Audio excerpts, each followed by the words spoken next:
Getting Discomfortable with Mean Girls, Part 1. Shame and Belonging.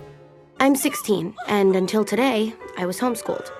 This is Katie. And this little introductory montage really sums up the theme of the film and Katie's goal throughout the film, and that is belonging. I know what you're thinking. Homeschooled kids are freaks. XYLOCARP, Stylocarp. Or that we're weirdly religious or something. And on the third day, God created the Remington bolt-action rifle so that man could fight the dinosaurs and the homosexuals. Amen. But my family's totally normal. Incidentally, belonging is also the theme of our lives and the goal of every single person. We are a pack animal. Humans are designed to exist in groups. Everything in our evolution, in our physiology, in our psychology is geared towards belonging. That is one of our most basic and important human needs, if not the most important. But my family's totally normal, except for the fact that both my parents are research zoologists and we spent the last 12 years in Africa. But then my mom got offered tenure at Northwestern University, so it was goodbye Africa and hello high school. And in the absence of belonging, there is always shame. I'm okay. Sorry. I'll be careful. Shame is that horrible, unpleasant, sickening feeling in your gut that says there's something different about you. And that difference makes you bad. And that badness means that you are and perhaps always will be alone, outside of the group, isolated, alienated. That is the worst feeling that a social animal can feel. I don't know if anyone told you about me. I'm a new student here. My name is Katie Heron. Talk to me again and I'll kick your ass. Shame. Right off the bat, shame. In fact, you'll find that throughout this movie, and in fact in most comedies, the root of the humor is shame, or embarrassment, or humiliation, both of which are on the shame spectrum. Most comedy is based in shame. One of our natural reactions to shame is this nervous laughter. And when we see shame enacted in someone that we know isn't us, when we see the artifice of comedy, of film, it gives us enough distance that we can laugh even more easily at that shame. You don't want to sit there. Kristen Hadley's boyfriend is going to sit there. Hey, baby. Ew, gross. Shame. He farts a lot. Shame.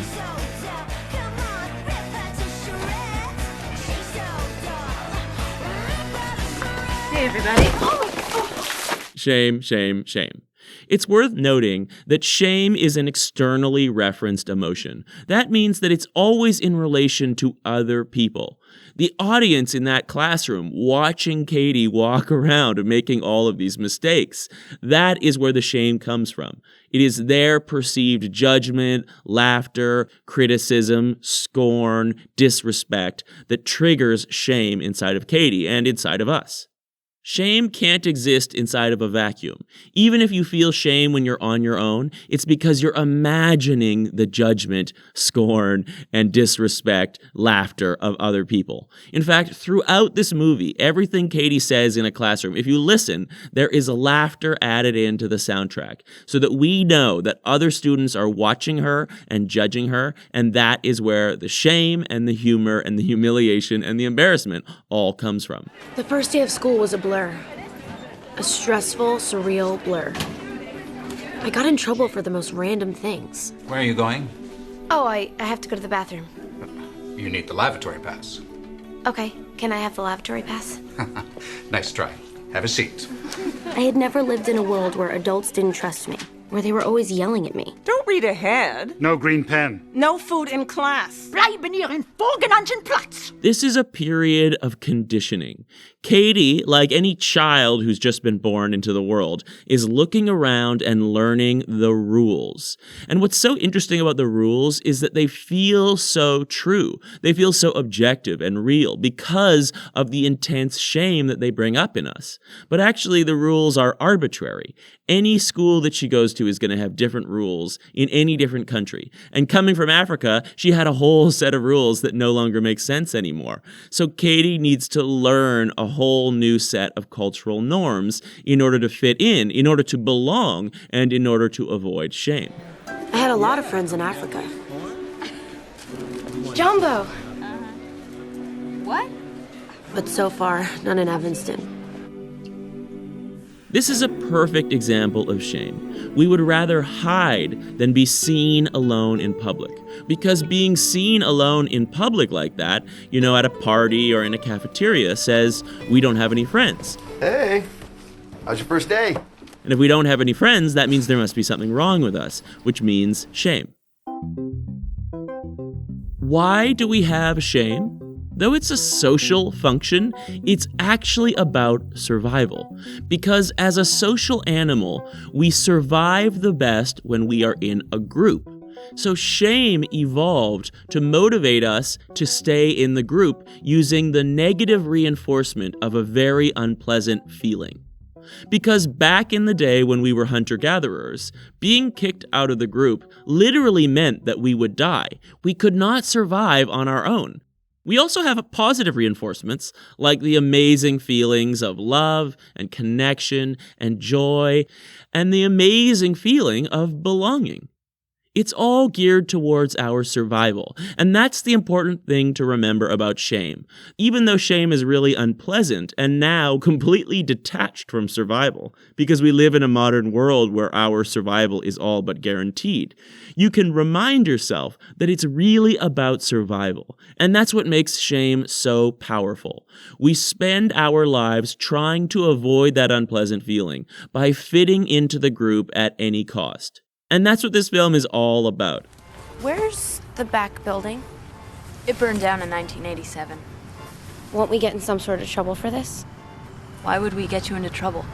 We're your friends? I know it's wrong to skip class, but Janice said we were friends, and I was in no position to pass up friends. Once again, belonging is key. Belonging trumps the rules, because belonging is the ultimate goal.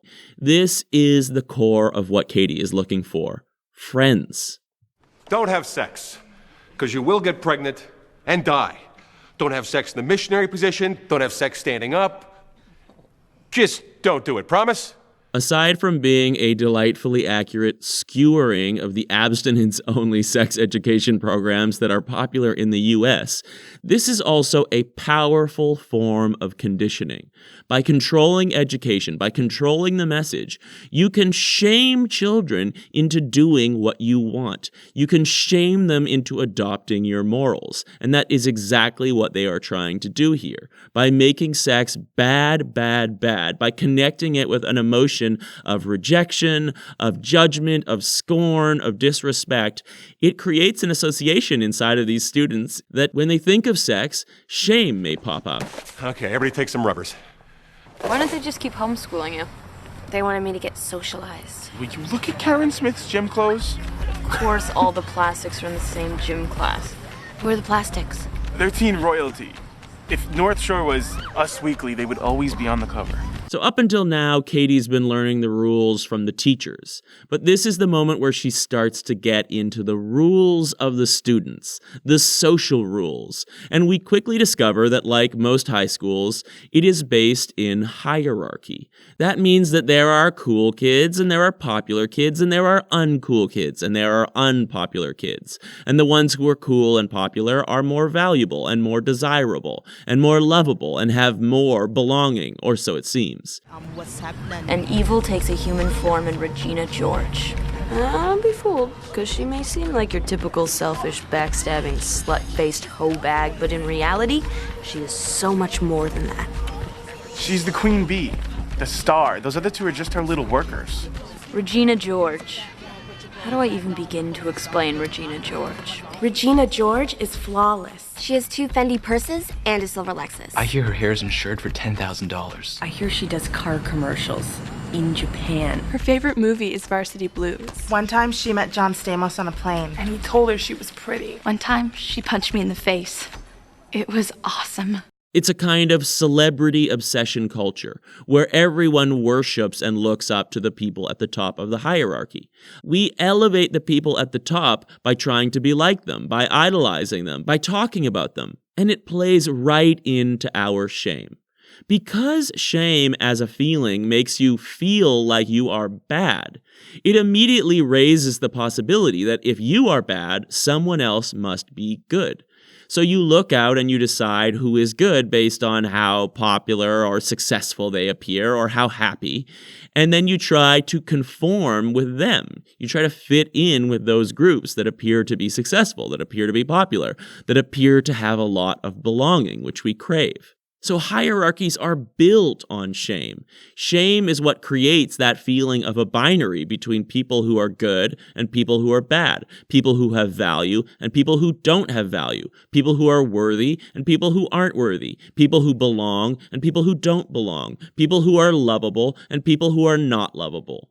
Of course, none of it is real. None of it is true objectively. There aren't actually people who have less value than other people. It's a fictional hierarchy of human value that we not only buy into, but we co-create.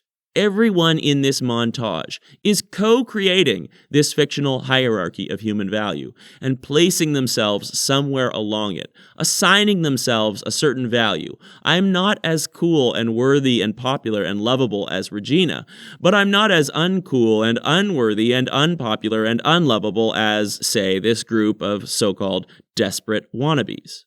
And the goal when you buy into this fictional hierarchy of human value, of course, is to try to earn or prove that you have as much value as possible, to try to climb up the ladder of worthiness, to try to reach the top of the hierarchy. And it seems that at the top right now is Regina George.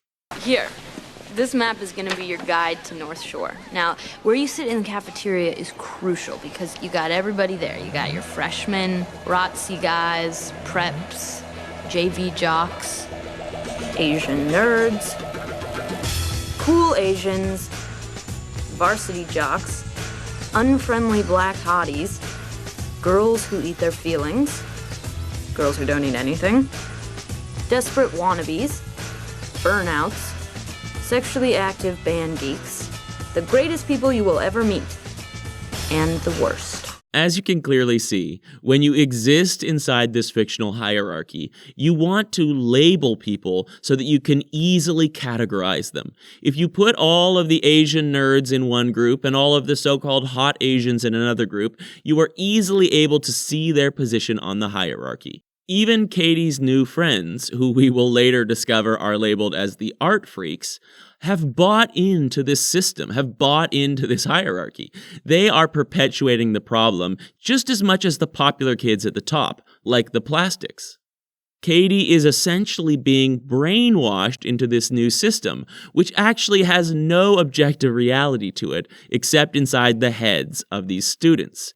And at the base of it, supporting it all, is shame. Wait. Sit down. Seriously, sit down. Why don't I know you? I'm new. I just moved here from Africa. That's really interesting. Thanks. You're like really pretty. Thank you. So you agree? What? You think you're really pretty?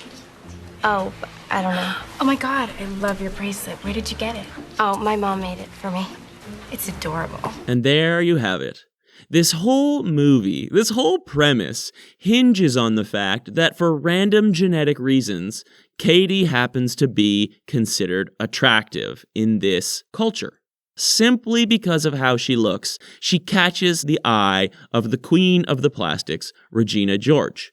Because like everyone else, Regina has bought into the fictional hierarchy of human value. And even though by all accounts Regina is at the top, that is because she works diligently to stay at the top.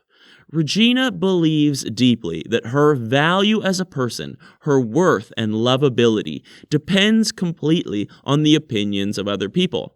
As long as other people believe that she's the queen bee, believe that she's the most popular, even if they don't like her, that is what gives Regina her feeling that she really is worthy and lovable, even if, ironically, no one actually loves her. Okay, you should just know that we don't do this a lot, so this is like a really huge deal. We want to invite you to have lunch with us every day for the rest of the week. Oh, it's okay. Coolness. So we'll see you tomorrow. So as soon as Regina sees Katie, she sees a threat. Katie is like a total babe. And like any savvy leader, Regina wants to keep her friends close and her enemies even closer. Katie could become more popular than Regina. Katie could steal Regina's value. Because it is a hierarchy, you can't share value. You can maybe be on the same level as someone, but ultimately, if you're trying to be at the top, you cannot share the top in a tie. You need to be better than everyone else. So Regina is constantly on the lookout, constantly working to ensure her position at the top of the hierarchy. Because she comes from a culture, in fact, I think we all come from this culture, that says that you need to be extraordinary in order to be valuable, in order to be worthy, in order to be lovable, in order to be respected. You need to be the best, or you need to be as high as you can possibly be. And that is a very frightening and precarious position that you constantly need to defend. And that is exactly what Regina is doing in this scene. She's inviting Katie into their group so that she can control Katie, so that she can actually get value herself out of Katie, and at the same time ensure that Katie stays below her. Having lunch with the plastics was like leaving the actual world and entering Girl World. And Girl World had a lot of rules. You can't wear a tank top 2 days in a row, and you can only wear your hair in a ponytail once a week. So I guess you pick today. Oh, and we only wear jeans or track pants on Fridays. Now, if you break any of these rules, you can't sit with us at lunch. Well, I mean, not just you, like any of us. Okay, like if I was wearing jeans today, I would be sitting over there with the art freaks.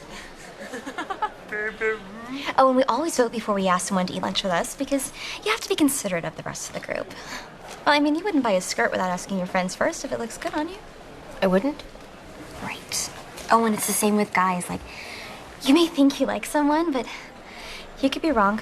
These rules, probably concocted by Regina herself, are a form of control.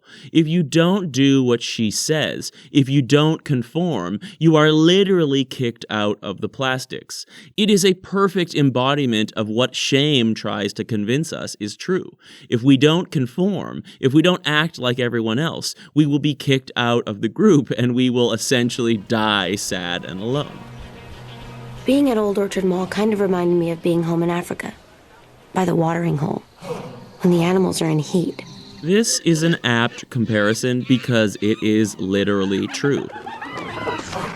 We are still governed by shame and our most primal emotions and instincts as if we were hunter-gatherers. Though we live in this modern society that is completely different, all of our programming is still exactly the same as it was back then. Shame doesn't make as much sense in the modern world. Getting rejected from our in-group doesn't mean death anymore, even if it is our family, even if it is our best friends. We live in such an interconnected world that we can always find other people. We can even find a chosen family. And we have all of these support systems to keep us alive, even if we are completely lonely.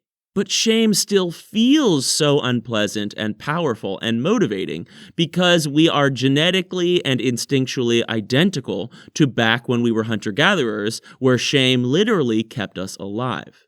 And because shame is connected to survival, it is connected to the most primitive part of our brain, our amygdala and our limbic system, also known as the lizard brain and the animal brain. It is our neocortex and our prefrontal cortex that are the most recent and modern parts of our brain, and they are the parts that allow us to do logical, rational thinking. So when we feel shame, it actually takes us out of those modern logical parts of our brain and sticks us right back into our animal and lizard brain threat response reactions. So when we feel shame, we literally turn into cavemen. Here, check it out, Katie. It's our burn book. So we cut out girls' pictures from the yearbook, and then we wrote comments. Trang Pak is a grotesque little biatch. Still true. Don Schweitzer is a fat virgin. Still half true. When you buy into a culture of hierarchy, gossip and backstabbing becomes a very important function in sorting people's position on the ladder. Gossip is spread in order to figure out who belongs where on the hierarchy, and backstabbing is used to push people down the hierarchy below you. Secrets represent our shame. We don't want other people to know about our shame. We don't even want to admit to having shame because it makes it look like we really are different, bad, and alone. So we keep those sources of shame secret. But when you know people's secrets, you can use that shame as a weapon against them. You can use it as a currency to control people. And this burn book serves this exact function. It reminds the girls in the plastics how much better they are, quote unquote, than everyone else. Janice Ian Dyke. And they have this book, this burn book, where they write mean things about all the girls in our grade. What does it say about me? You're not in it. Those bitches.